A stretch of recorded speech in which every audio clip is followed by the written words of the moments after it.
नमस्कार, आप देख रहे हैं न्यूज़ वन इंडिया। मैं हूं आपके साथ ऋतु तोमर। बुलेटिन की शुरुआत करेंगे इस वक्त की बड़ी खबर के साथ। तो गहरी नींद में सो रहे हैं शामली के एसपी सुकृति माधव। बदमाशों के लगातार निशाने पर है शामली के किसान। 2 दिनों में अलग अलग किसानों की गोली मारकर हत्या कर दी गई है। अन्नदाता सुरक्षित नहीं है। शामली में खेतों में अकेले जाने से अब किसान डर रहे हैं। किसानों की हत्या पर बयानबाजी से बच रहे हैं शामली के एसपी सुकृति माधव। तो यूपी गेट पर बैठकर किसान बचाना चाहते हैं कृषि बिल, लेकिन शामली में किसान कैसे बचाए अपनी जान? क्या जान बचाने के लिए देना होगा धरना? किसानों के प्रदर्शन को देखते हुए घटना बेहद संवेदनशील। शामली पुलिस में नजर नहीं आ रही है संवेदनशीलता। तो 24 घंटे के अंदर 2 किसानों की हत्या कर दी गई है। अलग अलग किसान हैं जिनकी गोली मारकर हत्या कर दी गई है। और सबसे बड़ी बात यह कि इस पूरी घटना को लेकर, इस पूरी वारदात को लेकर जो एसपी है शामली के सुकृति, वो बचते हुए नजर आ रहे हैं। और संवेदनशीलता इस पूरे मामले को लेकर कहीं दिखाई नहीं दे रही है शामली पुलिस में। और पुलिस के लिए अलग ही गुत्थी बन गई है ये अज्ञात बदमाश की आखिर इन किसानों की मौत कैसे हुई है, यानी कि किसने इन किसानों की हत्या की है। तो हमारा भाई खेत में गया था, जो बिजार बुजुर्ग बढ़ जाते हैं खेत में उनको हटाने, तो फिर वो आया नहीं। कभी लेट भी आ जावा था, कभी 12 बजे आ जावे, 2 बजे आ जावे, तो खेत में चक्कर मारता रहता था। तो हमारे को सुबह पता चला तो वहाँ से वो मरा पड़ा था खेत में। आज करीब सुबह 8 बजे जनपद शामली के आदर्श मंडी थाना को सूचना प्राप्त हुई कि मुंडेड़ गांव के बाहर ई के खेत में एक व्यक्ति का शव पड़ा हुआ है, जिसकी सूचना पर तत्काल आदर्श मंडी पुलिस मौके पर पहुंची। जांच के उपरांत पाया कि मृतक की शिनाख्त पवन सनॉफ भोलू उम्र करीब 45 वर्ष के रूप में हुई है, जिसकी किसी अज्ञात व्यक्ति के द्वारा गोली मारकर हत्या कर दी गई है। मृतक के परिवारजनों के द्वारा अज्ञात व्यक्ति के विरुद्ध अभियोग पंजीकृत कराया गया है एवं घटना के सफल अनावरण के लिए सर्विलांस एवं फॉरेंसिक टीम की मदद लेते हुए एक टीम का गठन किया गया। अमित मोहन संवाददाता हमारे साथ जुड़े हुए हैं ज्यादा जानकारी के साथ। अमित, आखिर किस तरीके से इन दोनों ही किसानों की हत्या कर दी गई है और ये 24 घंटे के अंतराल में हुई है दोनों ही हत्याएं? किस तरीके से वारदात को अंजाम दिया इन बदमाशों ने? क्या कुछ जानकारी इन दोनों ही मौतों के बारे में?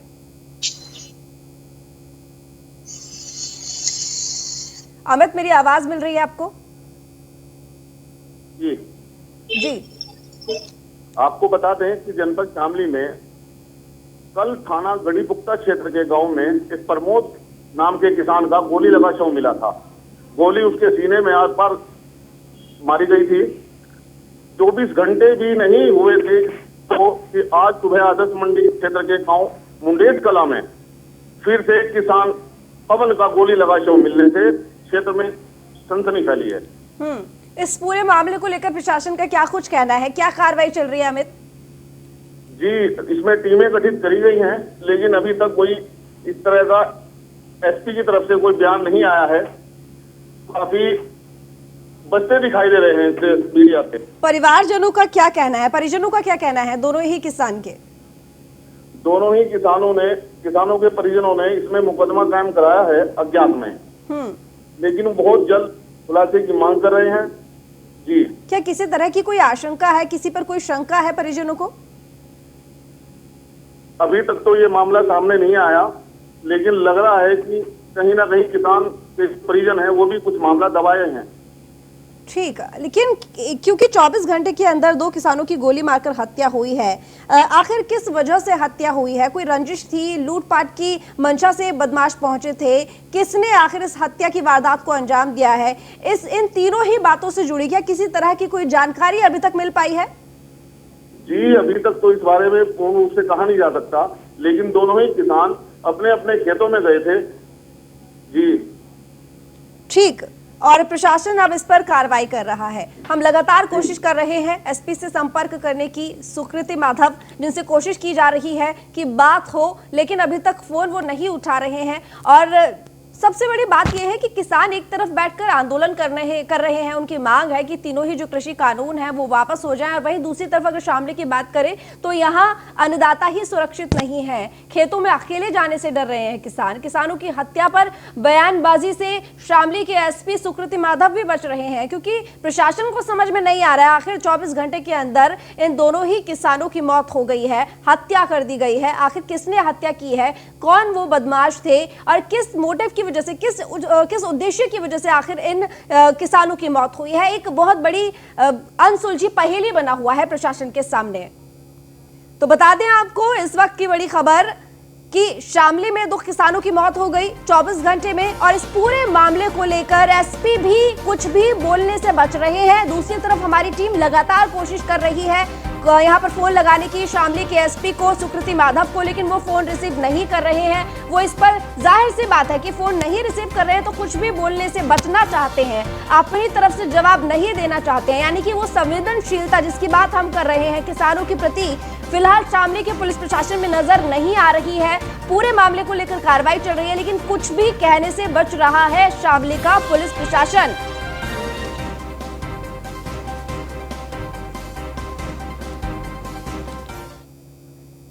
रुक करेंगे अगली बड़ी खबर की तरफ। यूपी पुलिस के ढीले रवैये से अपराधी बेखौफ हैं। अपराधी बेखौफ होकर पुलिस की नाक के नीचे वारदात को अंजाम दे रहे हैं। पिछले 24 घंटे में यूपी के कई जिलों से लूट, हत्या, रेप की वारदात सामने आई है, जो खाकी के इकबाल पर गंभीर सवाल खड़े कर रही है।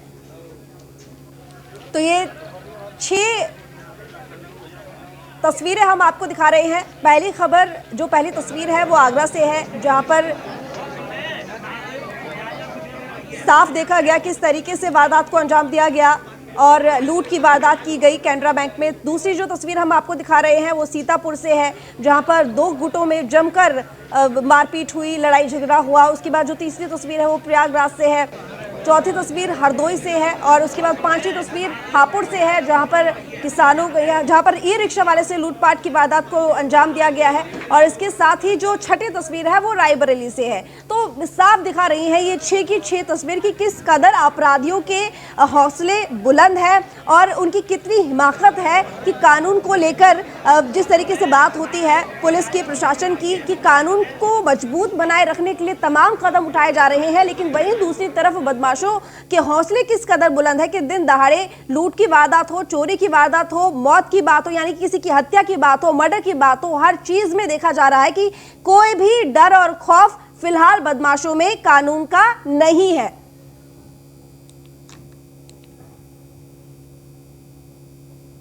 तो 6 तस्वीरें, पहली तस्वीर शामली से, दूसरी प्रयागराज से है,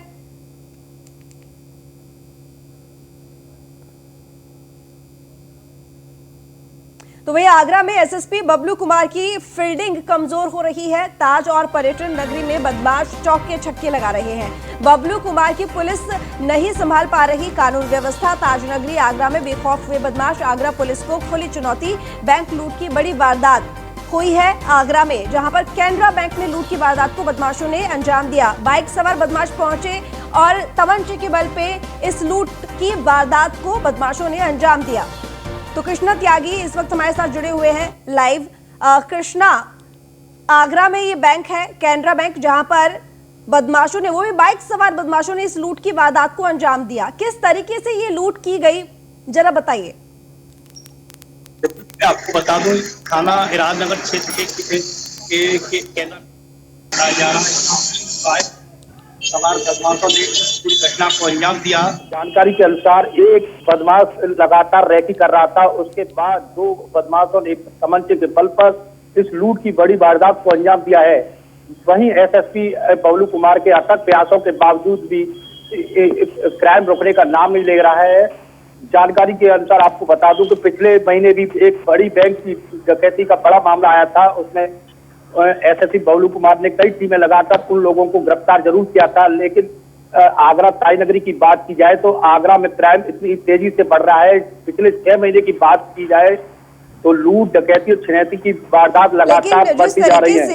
बिल्कुल कृष्णा, सही कहा आपने। और जिस तरीके से लगातार कुछ ही वक्त में ये दूसरी वारदात को बदमाशों ने अंजाम दे दिया है, इससे साफ जाहिर है कि जो प्रशासन का, पुलिस प्रशासन का जो शिकंजा है वो कमजोर होता जा रहा है। और रेकी की है बाकायदा यहाँ पर बदमाशों ने, क्योंकि शायद उनको इस बात की जानकारी थी कि यहाँ पर सुरक्षा व्यवस्था शायद थोड़ी सी ढीली है और हम किस तरीके से यहाँ पर लूट की वारदात को अंजाम दे सकते हैं, साफ जाहिर होता है। हालांकि बैंक के अंदर जब वो पहुंचे तो फायरिंग करके 7 लाख रुपए की लूट करके ये बदमाश फरार हो गए हैं।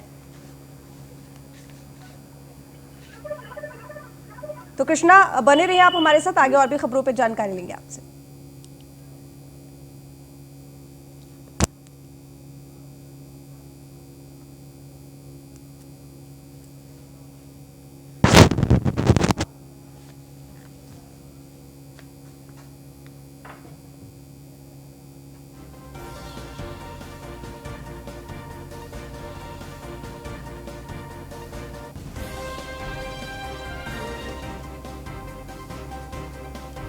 तो बता दें आपको, आगरा में एसएसपी बबलू कुमार, जिन्होंने कमान संभाली हुई है कानून को मजबूत करने की, व्यवस्था मजबूत करने की, और देखा जा रहा है कि किस कदर आखिर कानून व्यवस्था को मजबूत करने की जो बात हो रही है उसमें किस कदर फेल हो रहे हैं यहाँ पर बबलू कुमार। यानी कि आगरा पुलिस को खुली चुनौती यहाँ पर बदमाशों ने दी है बैंक लूट कर, क्योंकि कुछ ही समय में ये दूसरी वारदात है। हालांकि हमारे साथ हमारे संवाददाता लगातार बने हुए हैं। कृष्णा, मेरा आपसे ये सवाल है कि क्योंकि ये लगातार कुछ ही दिनों में लूट की दूसरी वारदात है, अब ऐसे में प्रशासन इस वक्त क्या कार्रवाई कर रहा है? क्योंकि सीसीटीवी फुटेज तो होगी जिसमें ये सारी वारदात रिकॉर्ड भी हुई होगी।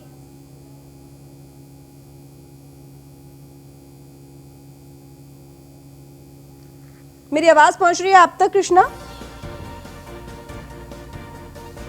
लगता है हमारा संपर्क नहीं हो पा रहा है, दोबारा कोशिश करेंगे जुड़ने की। तो आगरा पुलिस को खुली चुनौती, बैंक की लूट की बड़ी वारदात हुई आगरा में, कैनरा बैंक में, और एसएसपी बबलू कुमार की फील्डिंग कितनी कमजोर है और उस कमजोर फील्डिंग में वहां के बदमाश चौक के छक्के लगाते हुए नजर आ रहे हैं। तो ये ताजनगरी आगरा में बेखौफ है बदमाश, जो कि खुलेआम इस तरह की लूट की वारदात को अंजाम दे रहे हैं।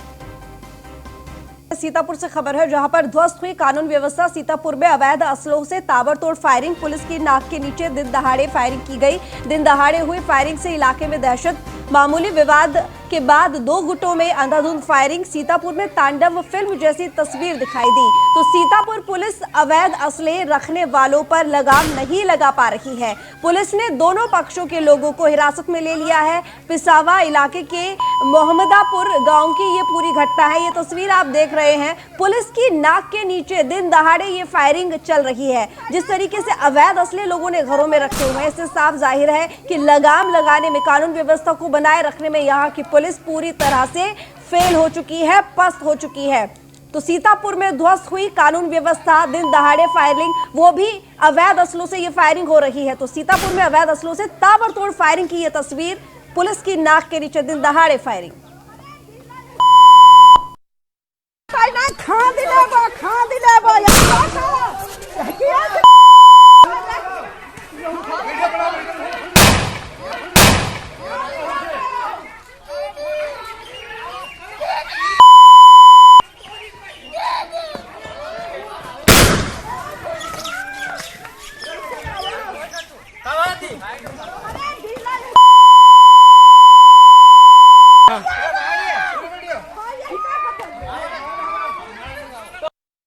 तो हिमांशु पुरी हमारे संवाददाता इस वक्त जुड़े हुए हैं। हिमांशु, इन तस्वीरों में साफ दिखाई दे रहा है कि 2 गुटों में झगड़ा हुआ है, लेकिन ये झगड़ा इस कदर बढ़ गया है कि इनके घरों में जो भी अवैध असले रखे हुए थे वो इन लोगों ने एक दूसरे के ऊपर चलाना है, फायर करना शुरू कर दिया है। पहले तो जानना चाहूंगी कि विवाद क्या था जो यहां तक बात पहुंच गई।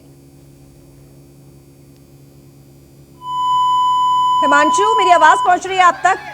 जी, आवाज आपकी आ रही है। मैं कह रहा हूँ कि एक हैरो कल्टीवेटर मशीन गांव में आती है, देखने के लिए कुछ बच्चे उसको देखने के लिए बाहर निकलते हैं। बच्चों का विवाद होता है और बच्चों का विवाद घर के बड़े बुजुर्गों तक चला जाता है और उसी दरमियान लोग निकल के आते हैं, लाठी डंडे अवैध असलहे लेकर मारपीट शुरू कर देते हैं। इस दौरान फायरिंग भी होती है।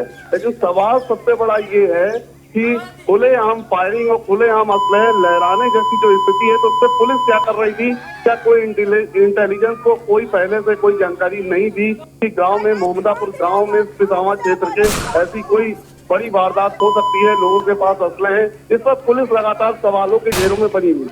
बिल्कुल, और जिस तरीके से ये फायरिंग हो रही है अंधाधुंध एक दूसरे के ऊपर अवैध असले को लेकर, तो यहाँ जाहिर सी बात है सवाल उठते हैं, लेकिन लोगों में कोई डर, कोई खौफ नहीं है। एक दूसरे के ऊपर फायरिंग करने से बिल्कुल भी नहीं कतरा रहे ये लोग। जी बिल्कुल, ये बात सही है कि लोगों में कतई पुलिस का खौफ नहीं दिखा आज सीतापुर में। और कुछ दिन पहले सीतापुर के सतना इलाके में भी दिन दहाड़े कुछ दो बदमाशों ने एक महिला के साथ अपहरण कर रेप करने का प्रयास किया था, तो वहां भी दिन दहाड़े ये वारदात हुई थी। तो ऐसे में माना जा सकता है कि सीतापुर के ग्रामीण इलाकों में पुलिस का खौफ ना के बराबर है और कहीं ना कहीं पार्टी के इकबाल पर सवाल खड़े हो रहे हैं। ठीक हिमांशु, इस पूरे मामले को लेकर पुलिस का क्या कुछ कहना है? क्योंकि अवैध असले लोगों ने घरों में रखे हुए हैं जो इस तरह के विवाद में बाहर निकल कर आ गए हैं। देखिए, जैसा कि पुलिस हर घटना के बाद उसमें अभियोग पंजीकृत करती है, जांच की बात करती है, शुरुआती दौर में लोगों को अरेस्ट करती है, पूछताछ करती है, लेकिन वही ढाक के 3-5 नतीजा फिर बाद में फिर होता है, कुछ दिन बाद घटना फिर होती है। तो ऐसे में पुलिस पहले क्या करती है, पहले क्यों नहीं रोकने की कोशिश करती है, ये एक बड़ा सवाल। बिल्कुल, बहुत शुक्रिया आपका तमाम जानकारी के लिए।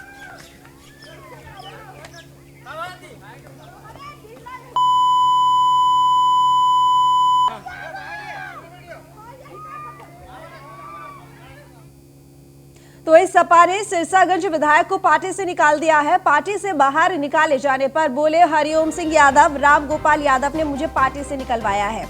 सपा पर अखिलेश यादव और मुलायम सिंह का अब कब्जा नहीं रहा है। सपा अब राम गोपाल और उनके लड़के की पार्टी हो गई है। राम गोपाल की चले तो पार्टी खत्म हो जाएगी। हरिओम सिंह जिन्हें बाहर निकाल दिया गया है, 6 साल के लिए पार्टी से निष्कासित कर दिया गया है।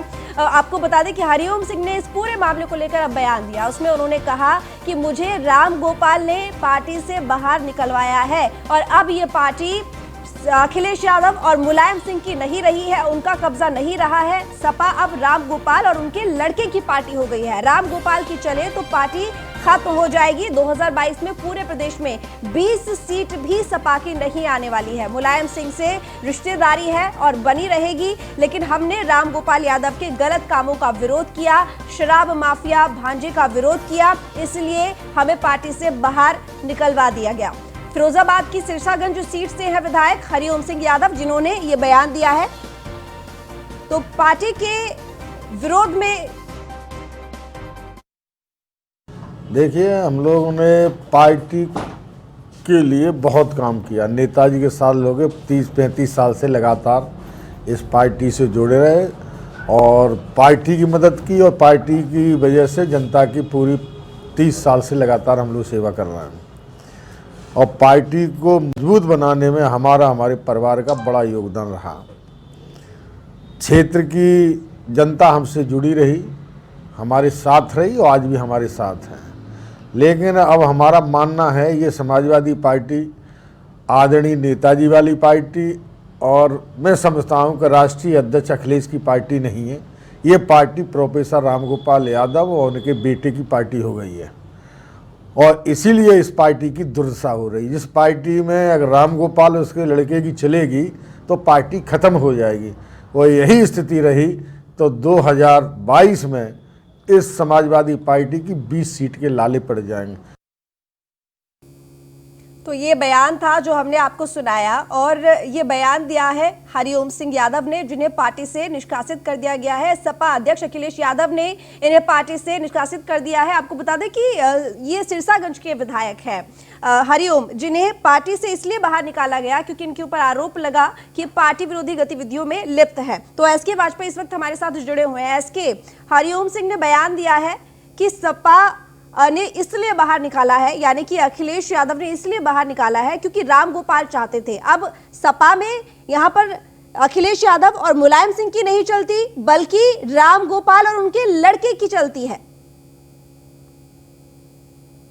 एसके, आरोप लगाया जा रहा हो, लेकिन अगर हम बात करें सपा सुप्रीमो अखिलेश यादव की, तो उन्होंने हरिओम सिंह यादव को फिलहाल 6 वर्ष के लिए पार्टी से निष्कासित कर दिया गया और पार्टी ने जो आरोप पत्र दिया है उसमें साफ कहा गया है कि वो पार्टी की नीतियों के विरुद्ध काम कर रहे थे, जिसमें पार्टी विरोधी गतिविधियों में लिप्त होने के बाद उनकी जांच कराई गई और जांच रिपोर्ट में जो चीजें निकलकर सामने आई उसके बाद अखिलेश यादव ने उत्तर प्रदेश जो प्रदेश अध्यक्ष नरेश उत्तम है उनको निर्देशित किया कि इनको तत्काल पार्टी से बाहर किया जाए। तो फिलहाल पार्टी ने 6 वर्ष से बाहर करने के लिए एक पत्र भी जारी कर दिया है। तो कहीं ना कहीं अखिलेश यादव के निर्देश पर सपा प्रदेश अध्यक्ष नरेश उत्तम ने यह कार्रवाई की है, जिसका आधिकारिक पत्र भी जारी हो चुका है। जहां तक विधायक का सवाल है, जो सपा के सूत्रों से हमारी बात हुई है उनका साफ तौर पर कहना है कि अभी जो एमएलसी के चुनाव होने थे, जिसमें 10 एमएलसी बीजेपी के साथ ही साथ 2 एमएलसी समाजवादी पार्टी के थे, तो सपा सुप्रीमो की तरफ से सभी विधायकों की बैठक बुलाई गई थी, जिसमें यह निर्देशित किया गया था कि यदि मतदान की आवश्यकता होती है तो ऐसी स्थिति में सभी विधायकों को वहां पर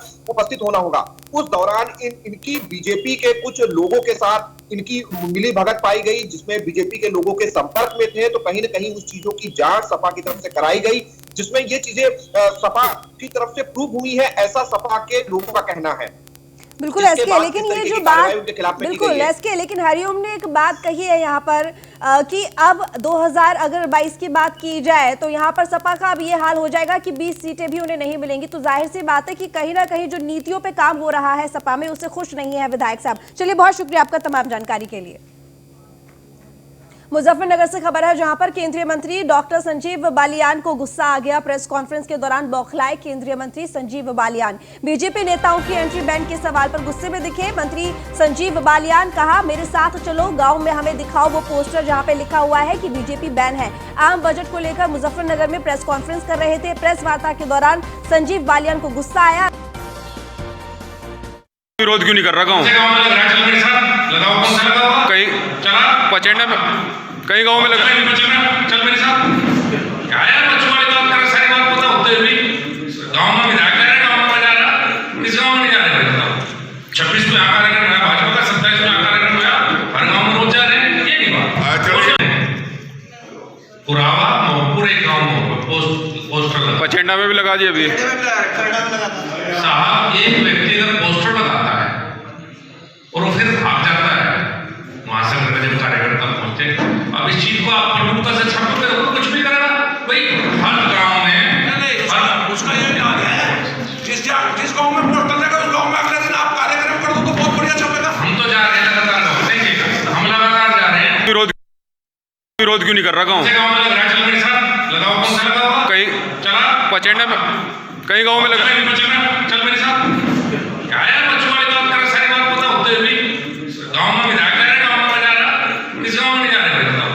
26 में आकार हुआ भाजपा का, 27 में आकार हुआ, हर गाँव में रोज जा रहे हैं, ये नहीं बात। पुरावा पूरे गाँव में पोस्टर पचेंडा में भी लगा दिया अभी साहब। एक व्यक्ति अगर पोस्टर लगाता है और वो फिर भाग जाता है, महासंघ में जब कार्यकर्ता पहुंचते, अब इस चीज को आप प्रमुखता से छापोगे तो कुछ भी करेगा भाई। हर गांव में उसका ये ध्यान है, जिस गांव में पोस्टर लगा उस गांव में अगले दिन आप कार्यक्रम कर दो तो बहुत बढ़िया छपेगा। हम तो जा रहे हैं लगातार। विरोध क्यों नहीं कर रहा गाँव में लग रहा है, चल मेरे साथ। तो सचिन जौहरी हमारे संवाददाता जुड़े हुए हैं। सचिन, यहाँ पर संजीव बालियान को गुस्सा आ गया, प्रेस कॉन्फ्रेंस वो कर रहे थे, और क्या सवाल आखिर उनसे पूछा गया था कि उन्होंने गुस्से में ये बात बोल दी कि मुझे आखिर वो पोस्टर दिखाओ। बात तो ठीक भी है, पोस्टर शायद लगे भी हुए हैं। देखिए, आपको बता दूं कि मुजफ्फरनगर में जब किसान आंदोलन चल रहा है तो उसको लेकर विरोध प्रदर्शन में कई गाँव में पोस्टर लगे हैं, जिसमें बीजेपी नेताओं का आना सख्त मना है। इस तरह के पोस्टर लगाए गए हैं। कल जो जेपीएस राठौर है, प्रदूषण नियंत्रण बोर्ड के अध्यक्ष, वो आए हुए थे जनपद में और उन्होंने एक प्रेस वार्ता आयोजित की थी। उसी में ये सवाल उठा कि मंत्री जी जिस तरह से पोस्टर लगाए जा रहे हैं तो बीजेपी इसमें क्या आगे से क्या क्यों किसानों को खुश नहीं कर पा रही है। तो उसी सवाल पर मंत्री जी भड़के और ऐसा भड़के कि वो उनका गुस्सा सीधा मीडिया पर उतरता हुआ दिखाई दिया। जी ठीक, चलिए, शुक्रिया आपका तमाम जानकारी के लिए। रुक करेंगे अगली बड़ी खबर की ओर, जो कि मुंबई से है, जहां पर फरार असलाह तस्कर इंद्र कुमार दुबे उर्फ गुड्डू को प्रतापगढ़ से दबोचा गया है, गिरफ्तार कर लिया गया है। प्रतापगढ़ के कन्हाई थाना क्षेत्र का रहने वाला है इंद्र कुमार। दुबे उर्फ गुड्डू। एसटीएफ ने प्रतापगढ़ के अमेठी रोड से सोमवार सुबह गुड्डू की गिरफ्तारी की है। एक पिस्तौल, 2 मैगजीन और 4 कारतूस समेत नकदी और मोबाइल भी बरामद किए गए हैं। तो मुंबई से असलहे मंगाकर प्रतापगढ़ में बेचता था तस्कर गुड्डू। तो फिलहाल इस बुलेटिन में इतना ही। देखते रहिए न्यूज़ 1 इंडिया।